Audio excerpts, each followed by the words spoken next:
notre bonne habitude, j'ai le plaisir de retrouver Antoine Quesada. Bonjour Antoine. Bonjour Louis-Antoine. Merci Antoine d'être avec nous ce matin. À qui ne le sait pas, vous êtes trader, formateur et coach chez AQTS.fr. Les cours, aujourd'hui, les investisseurs vont très certainement faire preuve d'attentisme avant la publication du très attendu indice PCE aux États-Unis cet après-midi à 14h30. Du coup, par la force des choses, le CAC 40 évolue peu ce matin, moins 0,05% à 7567 points. Antoine, est-ce que c'est ce à quoi il faut s'attendre pour cette journée du 22 décembre et globalement, peut-être jusqu'à la fin de l'exercice 2023? Eh bien, je crois que les cours font de l'attentisme pratiquement depuis toute la semaine. Hein, pour reprendre une expression que vous aimez bien, on a vraiment latéralisé tout au long de la semaine. C'est-à-dire qu'on a fluctué entre des bornes très étroites, avec à peine 60 points d'écart entre les plus hauts et les plus bas.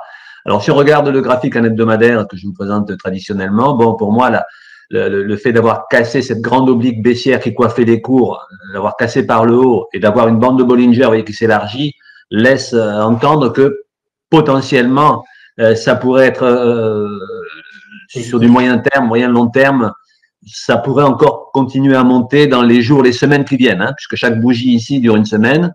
Que dire d'autre sur le long terme?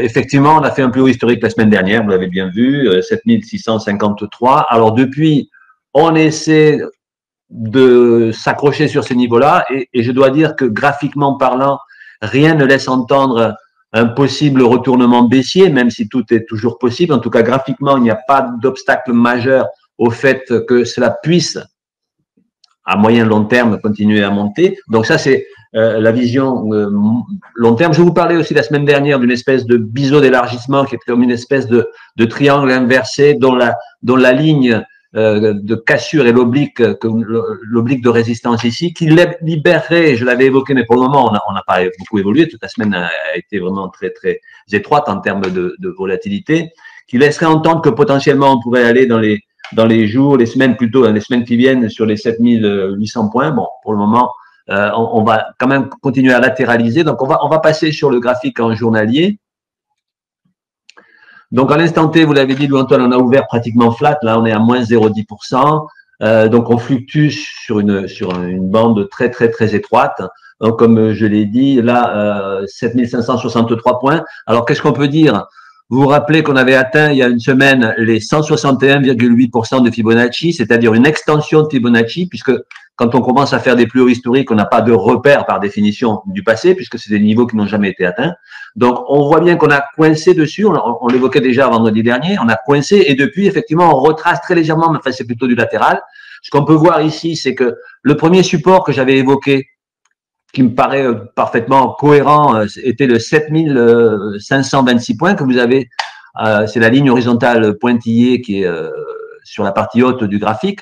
Alors, on a un petit peu latéralisé, on n'a pas atteint non plus ce niveau. On a rebondi très légèrement sur la moyenne mobile à 8 unités de temps, qui est la moyenne mobile que vous avez ici en rouge sur l'écran, qui accompagne bien le cours, qui pour moi est mon tuteur historique, j'allais dire. C'est celui qui me permet de voir que la tendance se porte toujours bien. En général, quand on la touche pour la première fois, et ça a été le cas hier, quand on la touche pour la première fois, il y a toujours un léger rebond qui se situe dessus. Bien entendu, ça ne permet pas d'extrapoler l'amplitude du rebond, mais on l'a touché hier et on est très légèrement remonté.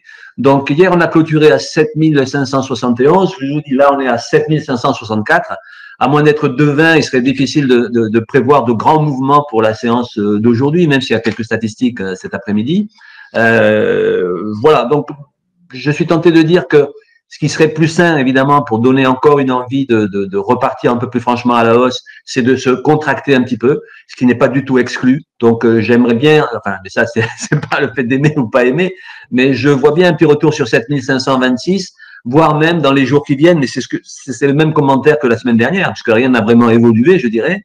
Un retour sur les 7540 donnerait une impulsion encore plus importante, hein, 7540, pardon, 7000, je dis une bêtise, 7460, excusez-moi, c'est-à-dire la grande oblique en noir qui coiffe les cours et qui correspondrait à peu près à la moyenne mobile à 20 unités de temps. Je pense que ce serait le meilleur support sur lequel les investisseurs pourraient s'appuyer pour une nouvelle impulsion haussière.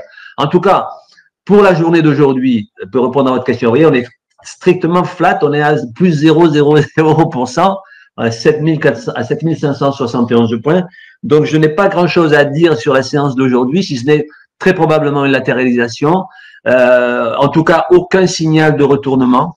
Donc, ne pas s'amuser à shorter le marché. Bon, ça, je le dis depuis des semaines, hein, un marché qui est haussier. Il faut surtout pas prétendre avoir la vision de ce qui est le plus haut pour penser que l'on va pouvoir gagner à la baisse sans prendre le risque, évidemment, de se retrouver à l'envers, ce qui est très, très fréquent. Donc, pour le moment, latéralisation, et là, je l'assume ce terme, faible volatilité. On voit bien les 4-5 dernières bougies ici qui ont un tout petit corps avec une petite mèche, enfin, façon doji, vous voyez, d'hésitation. Ben, écoutez, moi, je ne suis pas devin. Si le marché hésite, ben, c'est qu'il a envie d'hésiter. Et en tout cas, il n'y a pas d'éléments qui, à moyen long terme et même à court terme, je dirais, qui militent pour un retournement ou un retracement important. Vous voyez, on prend plus 0,02%. Donc, les statistiques feront peut-être bouger un petit peu les choses. C'est vrai qu'on est sur les dernières séances de l'année. Je pense que les investisseurs n'ont pas forcément envie de prendre des risques. Alors, le rallye de fin d'année, moi, je crois qu'il a déjà été fait par anticipation en quelque sorte. Donc, moi, je suis assez neutre pour le moment. En tout cas, aucun signe d'inquiétude pour un retournement potentiel, voire même, et si on venait à poursuivre l'impulsion haussière de l'appui sur la moyenne mobile 8, on pourrait revenir sur les 161,8 de Fibo, c'est-à-dire les 7622 points, qui seraient à ce moment-là une petite résistance. Et pourquoi pas revenir sur le dernier plus haut historique, qui est de 7653. Donc, je n'ai pas d'avis très tranché. Peu de volatilité, latéralisation, mais en tout cas, la tendance de moyen long terme est toujours clairement haussière et il n'y a aucun élément qui puisse nous laisser croire que ça peut casser violemment. Alors, peut-être des éléments à ce moment-là géopolitiques ou macroéconomiques qui pourraient impacter cela. Et c'est vrai que ce qui se passe avec l'histoire des pétroliers, le canal de Panama peut poser problème. Pardon ? Le canal de Panama?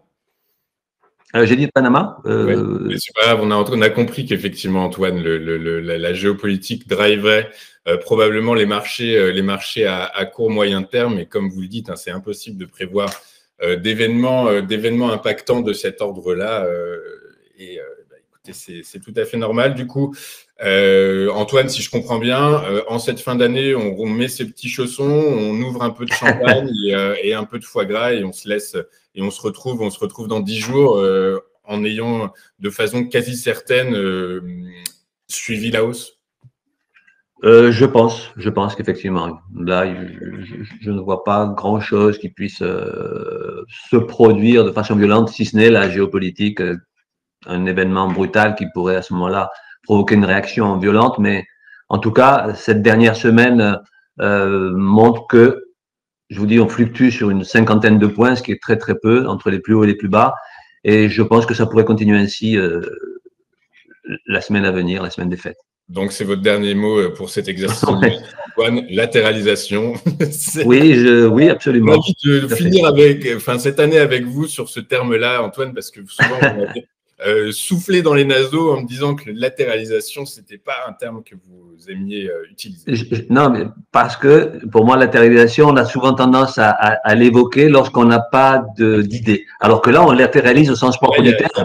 C'est attentiste, du coup, pas à force des choses. Absolument. Mais on fait des mouvements de très faible amplitude. L'attentisme, du coup. Absolument, tout à fait. Parfait. Merci beaucoup, Antoine. Je vous souhaite de très bonnes fêtes de fin d'année. On se retrouve. On va faire une petite pause la semaine prochaine. Et dès lors, on continuera. La nouvelle année se débutera le 2 janvier prochain. Merci beaucoup, Antoine, d'avoir été avec nous ce matin. On marque une courte page de publicité et on se retrouve dans un instant. À tout de suite.